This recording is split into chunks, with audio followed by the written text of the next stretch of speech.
Hello everyone. You are on the Facts Only channel. Did you know that the population of the Soviet Union at the time of the collapse was 293,047,571 people, and the total area of the socialist state was approximately 22 million square kilometers? What would happen if the Soviet Union continued to exist? Find out now.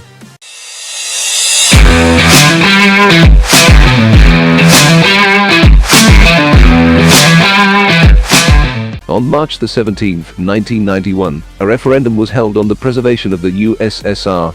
Then 148.5 million residents of the Union republics took part in the voting, and according to the poll results, 77% ticked yes. This means that the Soviet Union has been preserved, being the largest country in the world, with a huge amount of natural resources at its disposal.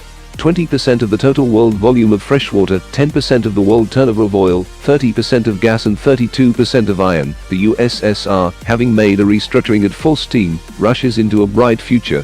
Under President Mikhail Gorbachev, the Soviet Union is helping to bring down the Berlin Wall, and is also cutting back on nuclear weapons. From 1990 and over the next 19 years, the USSR eliminated 4,594 intercontinental ballistic missile, once again cutting a window to Europe and breaking the Iron Curtain. By 1993, the Soviet Union is normalizing relations with the West. Free travel abroad begins, and a rapid influx of personnel begins into the country. Scientists, engineers, architects and other professionals. By 1995, the USSR is carrying out a complete rearmament of the army, which by that time is the strongest in the world, and has 10 million troops. The Communist Party of the Soviet Union still solely rules the state, and its members, at the time in 1996, are 28 million people.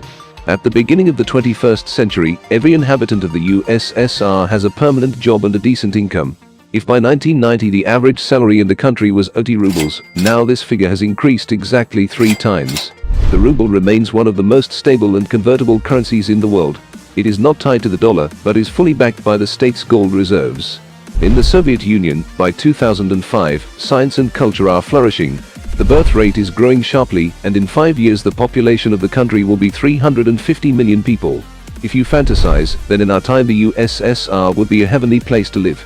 Free medicine, guaranteed wages, bonuses and various benefits, well-deserved rest, secure old age, and also the first place in the world in many respects. But the story went according to a different scenario, and remains only a fantasy.